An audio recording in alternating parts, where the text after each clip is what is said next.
Distinguishing মানে কি? এইটা না আমারও প্রশ্ন, এই জিনিসটার মানে আমি জানি না। হ্যাঁ, ফিমেল ফোর্ট দেখলে বুঝতে পারবে সবাই। আর আপাতত মনে হচ্ছে এটা আমার নাম হয়ে গেছে, সবাই এটাই ডাকছে। আমি ভাইয়ের আগে কাজ দেখা হয়েছে, আমি প্রত্যেকটা কাজই খুব এনজয় করেছি, ভালো লেগেছে। আজকে হলে যখন দেখছিলাম তখন খুবই ভালো লাগছিল এবং একটা সেকেন্ড ব্রিথ করার টাইম পাইনি, ফুল অফ এন্টারটেইনমেন্ট, খুব এনজয় করেছি আমি। এবং এই কাজের আমি একটা পার্ট, সেটা ভাবতে আমার খুবই ভালো লাগছে।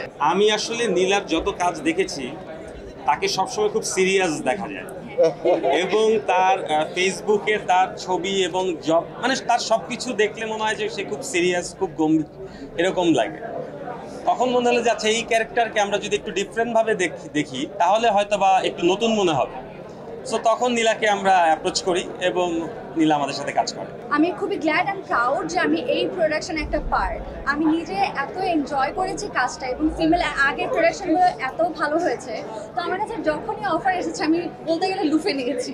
বর্তমানে কাজ ঈদ আসছে সামনে, ঈদের নাটক, তারপর হচ্ছে গিয়ে সিনেমা করেছি, সেগুলোর হচ্ছে গিয়ে একটু ডাবিং অ্যান্ড এভরিথিং, সেগুলো নিয়ে এখন ব্যস্ত হচ্ছে। হ্যাঁ, ফিল্ম তো হচ্ছে গিয়ে শ্যামা কাপুর করলাম, এরপরে হচ্ছে গিয়ে আমার আরও 2টা সিনেমা করা হয়েছে। একটা হচ্ছে মুস্তাফিজুর রহমান মানিক ভাইয়ের, আরেকটা হচ্ছে SM কাইয়ুম ডিরেক্টর। ওই 2টা সিনেমা এখনও আমি জানি না কবে আসবে, সেগুলো নিয়ে এখন আশাবাদী আমি। সো আস্তে আস্তে কাজ করা হবে। আর মাঝে আমি নিজেও এত ব্যস্ত ছিলাম যে আমি কাজে করতে পারিনি, এত মন দিয়ে জয়েন করতে পারিনি।